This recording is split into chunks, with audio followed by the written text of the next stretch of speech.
The following research is part of the National Institute for Congestion Reduction funded by the United States Department of Transportation through the University Transportation Center program. Learn more at www.nicr.usf.edu.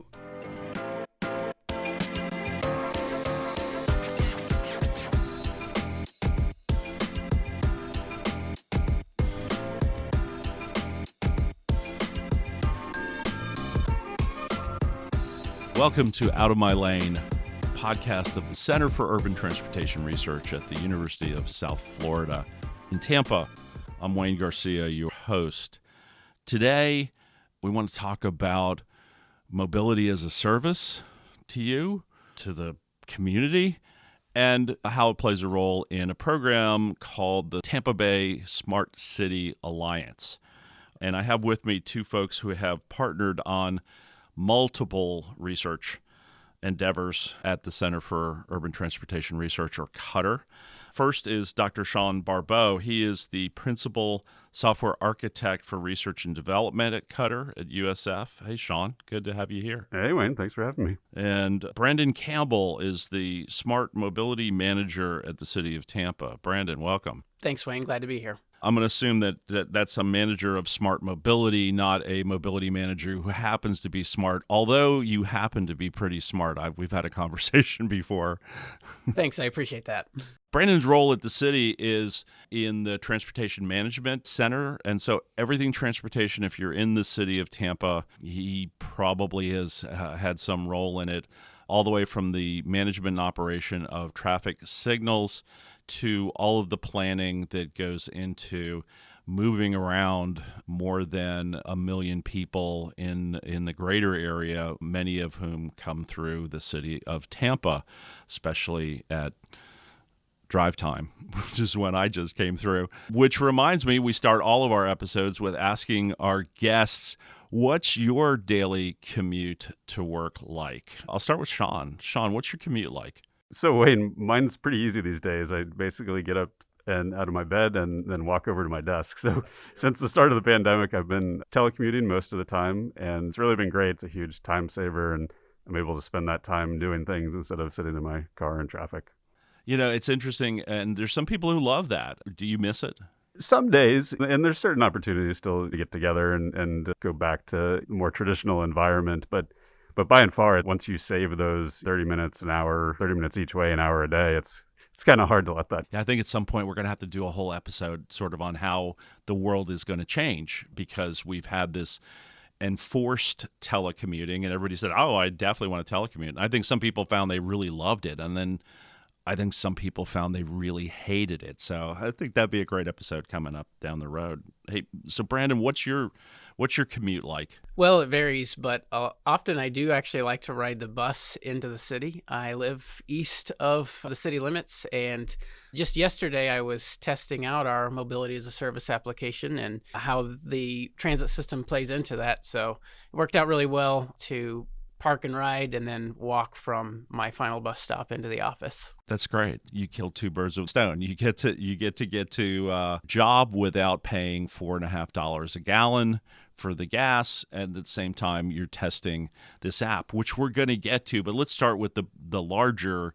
What is the Tampa Bay Smart Cities Alliance? Brandon, you could start us. Sure. So Tampa Bay Smart Cities Alliance is a coalition of academic, public, and private partners in the Tampa Bay area that is dedicated to regional priorities in our transportation system. And it came about really as a response to some of our efforts with the US DOT's Smart Cities grant program that we were in that highly recommended group for, but did not receive. And getting some of the feedback from DOT, one of the areas for growth for us was in regional coalitions. So this was a great opportunity for us to get together and say, hey, rather than working in silos, rather than working on initiatives that may be duplicative from one agency to the next, let's look at these things holistically. People don't recognize when they cross over a jurisdictional boundary per se, and let's look at and see how we can pilot some initiatives and then roll them out as a region. Yeah, it's interesting. Regional cooperation has been an issue that I covered as a journalist for the 30 plus years that I've been in this area. And for those who are not familiar with the Tampa Bay region, we've got 3 really major cities, St. Pete, Clearwater, and Tampa, as well as a number of other cities. But our 2 major sort of urbanized areas are separated by a body of water, Tampa Bay, which is also part of the mobility issue because we now have several cross-bay ferries either operating or under consideration to move people. So water's a real travel option here for some people, but it's been very difficult because the regions are somewhat competitive. They're competitive for jobs, they're competitive for federal funding, they're competitive for political power. And for a long time, there were 2 different newspapers that served each side of the bay. Now, of course, we're very fortunate just to even have one. Some places have none. Sean, how did you get into the Tampa Bay Smart Cities Alliance? Yeah, so it's an interesting story, and it goes back to what Brandon was talking about, kind of looking to work together between the university and the city to apply for some of these federal grant opportunities that are out there. And we realized that when these grant opportunities come up, and it may be one every few years, there's kind of this mad scramble for everyone in the region to get together and understand what everyone else is working on and how you can collaborate and put together kind of a cohesive proposal. And we realized that instead of kind of doing this sprint, every time one of these opportunities comes up, it would be good to have some kind of cohesive coalition and framework where these agencies could have kind of this ongoing conversation and establish priorities that would let us work together with kind of an ongoing mission in mind as opposed to kind of shorter milestones. How formal is the organization? Are there member governments and organizations? I think the planning councils have got to be in it, the MPOs have got to be in it, all those kind of different groups looking at it. How is it structured? Yeah, it's definitely less formal than that. We have a core group that meets and discusses our initiatives every week. But then from there, we try to do quarterly workshops to invite stakeholders in the area to come and give updates on the initiatives, to talk about new initiatives, and to just brainstorm together. So really a networking framework. Definitely. For all the people working on these same parts of the elephant, but feeling a different part of the elephant, as it were. And it's intentionally very lightweight. We realized I think early on that getting into like heavy governance structures and MOUs and things that require a lot of signatures and lawyers and legal review is just kind of is going to slow things down. And there's other mechanisms for doing that when you get into projects and partnerships. But we wanted kind of a really lightweight, agile framework that would let us react quickly, especially since a lot of this is focused on technology, and technology moves so quickly these days that to really keep up, you need to be agile. We're trying to avoid bureaucratizing our coalition. Yes, that's a good way to put it. Yeah, I mean, there's already a lot of transportation organizations all the way from the bus system operators, transit system operators, to a larger Tampa Bay Regional Transportation Authority. There's a full alphabet soup available already. So what's the goal of this group of people who really are where the rubber meets the road? I didn't really mean to say that. I guess but what's the goal? The goal is, again, to identify regional priorities and make us competitive as a region to get grants and to bring real solutions to transportation issues. So bottom line is we want to make transportation better in the region, and we're looking for ways to do that cooperatively.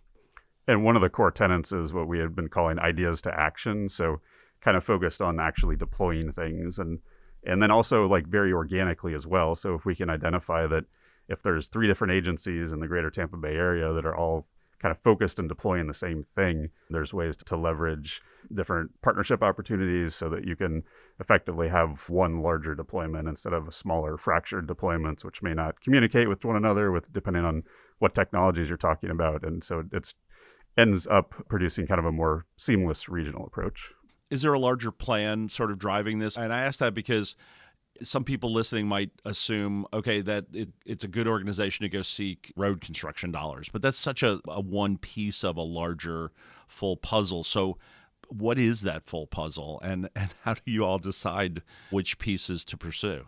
So deciding which pieces to pursue is really, I think Sean said it best, it's more of an organic process working together. I will say, though, that we have identified at this point 5 different areas to focus on, and one of those being, I guess I'll call it more of a catch-all in that it is reimagining infrastructure. But we have worked on piloting work zone safety, mobility as a service, a common data platform, and we're trying to focus again at this point on cybersecurity, which is more of an issue that's woven throughout. Yeah.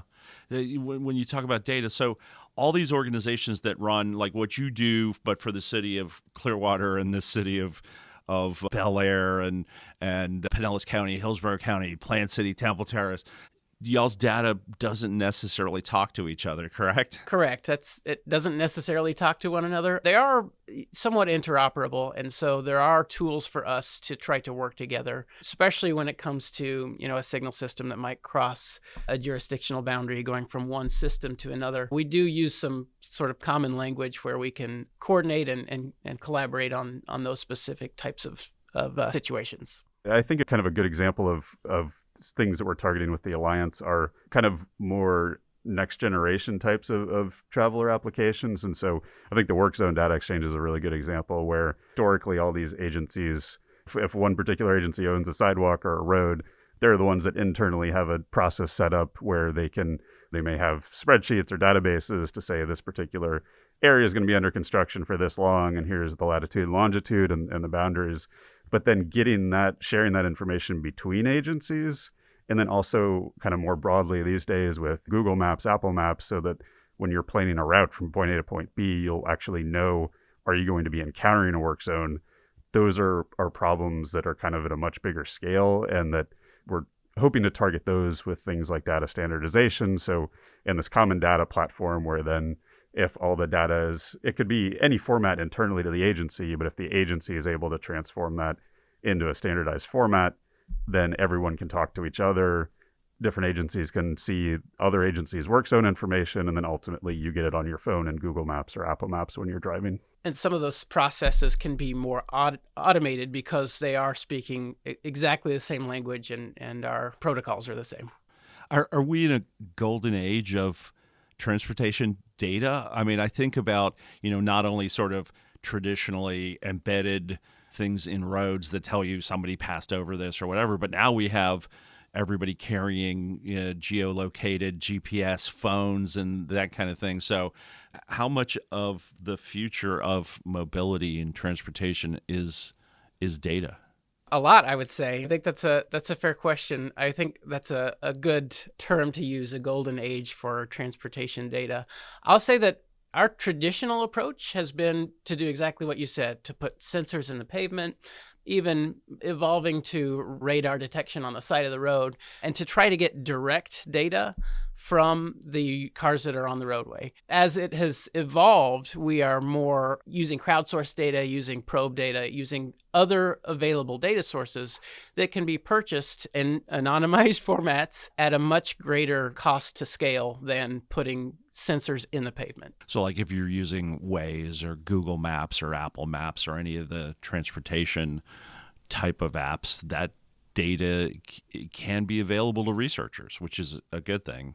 Yeah, absolutely. And I think everything we were just talking about, the work zone data, but also just the transit data, what transit routes are running, there's open standardized formats for that now as well, which can be leveraged then in the mobility as a service app, so that's an easy way for the app providers to then integrate the transit data into those apps. So I think one of the ways that I view it is that we're in a golden age of data, but we're not yet to the golden age of information in some ways. And that's, I think, part of the problems that we're trying to tackle with the Alliance and the common data platform, and other regions are as well, where you have the data's out there, it's being generated, but then transforming that into the format, into wisdom, into knowing something exactly, and getting it into the hands of the people that need it, kind of when they need it, is still something that's, I think, a work in progress. Well, that's a good segue to this application, Mobility as a Service, or MOS, and this is the second time you all have mentioned it. So what is that? So mobility as a service is really this idea that you can combine different mobility segments or different trip segments into a common platform to be used all at once. And I'd say the aspirational vision of mobility as a service is, hey, you've got this application on your phone, you subscribe to a certain level of service, which might include scooters, it might include bus, it might even include airfare eventually.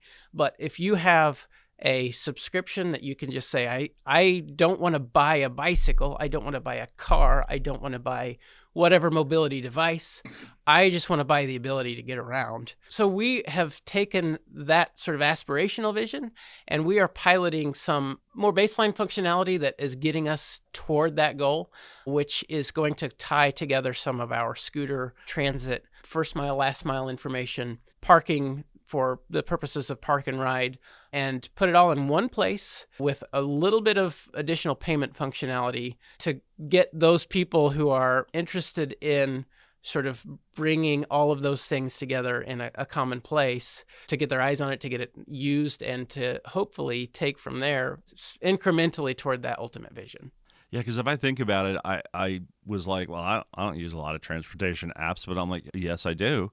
I have Parkmobile to park. I have Google Maps and Waze and Apple Maps, which I don't really use very much. Thank you, Apple. But so sort of a one-stop shop for people who want to get mobile and maybe don't want to have 10 apps or figure out 10 apps or make 10 different payments and link this credit card to all these different things. Where is it at in terms of the narrative arc of the life of this app? You said it's being piloted. Where, how many people, and what do we know? So I think we mentioned that under the Tampa Bay Smart Cities Alliance, we're doing a pilot with the intent to prove its viability and then potentially roll out from there. And we right now have signed a contract, we've negotiated a scope of work, and we're just about to the point of releasing and marketing the application with a company called Moovit for a 15-month pilot the contract is directly with the city, but it's funded in part by the city and in part by FDOT, and really is being deployed within the umbrella of the Smart Cities Alliance. And kudos to Brandon and his group, because that may not sound like a lot, but that encompasses a ton of work of working with the provider to get all these data formats that we were talking about to them and get all this integration set up so that you can have kind of everything in one place. If not a one-stop shop, at least a first-stop shop where everything is presented in a format that's easier for people to discover as they want to move around Tampa. Yeah, because we don't have a mobility apps or us store here, and we're not that big a city yet. Well, we're big enough. What do we know about our Tampa Bay traffic then, based on what we've started to put together, and how much hope do you have to really make a big difference in 10, 20 years, whatever that time frame is? That's a big ask. I would say that our traffic is not going away because we have more and more people moving to the area. And sometimes traffic is indicative of good problems. People want to be here, and that is a good thing. So mobility as a service in itself is really one part of our attempt and our plan to manage congestion. In terms of how it will impact directly what our congestion levels are, I don't even know. That's part of why we do a pilot. The pilot. That's why we do the pilot. Exactly.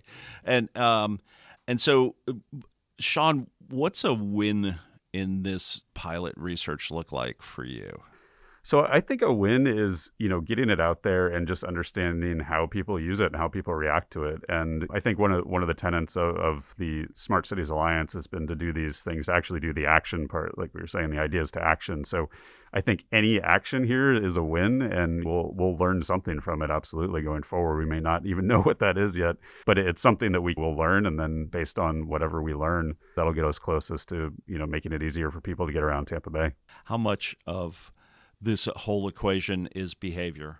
Yeah, that's a great question. The people part of it is always a very hard problem to solve, I think, because you can also provide things to people, but it's up to them, whether they use it or not. So yeah, it's a great question. I think it's a complex puzzle. I think transit plays a huge part of mobility as a service, and hopefully in the Tampa Bay area, see increased funding levels to provide better bus service as well, which will certainly be a piece of helping people get around. It's a good question. Yeah, it's the toughest question of the whole equation. If people want to participate in the pilot to get this app once it's out there, should they watch your website or the CUTR website? We'll put it on podcast website as well, but We're going to push out some information from the city in a marketing campaign here I'll say within the coming weeks. I'm not sure exactly what the kickoff date of that's going to be. But even now, you can go and download the Moovit application from your respective app store, whether it's Google or Apple. And that's the application that we're using. We are putting our resources into developing specific and targeted functionality in the Tampa Bay area, but they already have the application with some functionality within our area right now. Okay, so that's Moovit, the app at your favorite app store. One of the other things you mentioned as we talked about all the things that the Smart Cities Alliance is looking at is cybersecurity, which I never really think about when I'm driving along in my car, that like this is a cybersecurity issue. What is the issue with cybersecurity in transportation? I think the question should be, what are the issues with cybersecurity in transportation? Because we've got a lot of devices that are connected. And from my perspective, anything that's networked is hackable. It just is a matter of time and how much value someone places in that target. And Sean and I have talked a lot about some of his research into the hackability or the vulnerabilities that we've got within our transportation system. And so whether you're talking about an application or a hardware device or a network device, we just are looking for ways to shore up our vulnerabilities, to look at I think they call it the three-legged stool approach, which is monitoring, protection of vulnerabilities, and restoration if something does happen. But you think about a traffic signal, and if someone got into a traffic signal software and did bad things to a traffic signal, it doesn't take a whole lot of imagination to think about things that could go wrong with that. Yeah, I think there was an entire Die Hard movie at that. It's one of the many that unfortunately now with Bruce Willis we won't have anymore. But yeah, they hacked the system. Traffic is at a gridlock, and the chaos that would ensue is worse than, I guess, traffic systems going out entirely. We sort of feel like if there's no light, we have to take care of each other. But if somebody's messing with us, that's a whole different thing. Well, thankfully, I don't think it's quite as easy as Die Hard would make it look. Yeah. But we are still trying to look at our vulnerabilities from minor to major and address those as we find them. Yeah, and I think The Italian Job, I think, was the movie that has the famous like green on green scene. And I know like in doing deep dives, one of the things that made me feel better about our current level of security is that there are actual hardware constraints in the traffic signals which would prevent like the green on green scenario. So that made me sleep a little bit better at night. But I think like it's an inherent problem of trying to modernize all of our systems, that a lot of these traffic controllers and traffic lights have been deployed for decades. And when you try to upgrade things, a lot of the times you can't upgrade the entire system at once. So then people look at like, well, how can we incrementally upgrade, which means adding networked devices, which may have things like wireless connections, cellular connections into networks that were intended and designed to be closed networks.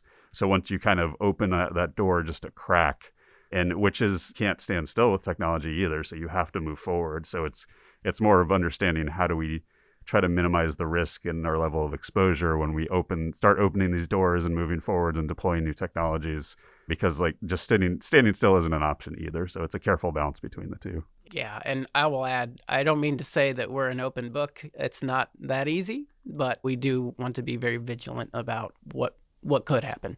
Yeah. If something can be hacked, it's going to be hacked. I know we've seen that with power grids and all of our other public amenities. Transportation has to think about that as well, especially if you're going to operate trains and buses and airplanes. So that's the Tampa Bay Smart Cities Alliance here. A lot of cities are doing sort of similar type of things, I assume, but how groundbreaking is this one? I don't know. I mean, I know that we have some uniqueness in our setup and our planning agencies and opportunities that sort of arise as a result of how we are put together as partner agencies that may not replicate to other areas. But I know that regional coordination is an issue that becomes more and more important the larger that you grow. So I assume that there are others that are doing very similar things. I think, again, it's kind of the problem inherent in technology, which is kind of what we've been focusing in the Smart Cities Alliance, kind of the smart part of it. And I think it's the problem everyone's grappling with is technology is moving so fast these days. I think historically the transportation system is used to kind of planning 10, 20, 30 years ahead, and that there's a place for that, but there's also needs to be a place for the more agile approach to technology deployment. So, and this is that agility. It's great to see. Sean, Brandon, thank you for coming in and talking to us about the Tampa Bay Smart Cities Alliance, which I'm sure is something that people who live in this region, for the most part, have no idea is going on, and that's helping move their lives to a better place when it comes to mobility and transportation. Thanks a lot. Thanks, Wayne. Yep. Thanks, Wayne. All right. And thank you for joining us at the Out of My Lane podcast from the Center for Urban Transportation Research at the University of South Florida. I'm Wayne Garcia. We'll see you next episode. The National Institute for Congestion Reduction, NICR, is a transportation research center focused on innovative congestion strategies. The center is composed of researchers from the University of South Florida, the University of California, Berkeley, Texas A&M University, and the Mayagüez, and funded by the United States Department of Transportation. For more information, please visit www.nicr.usf.edu.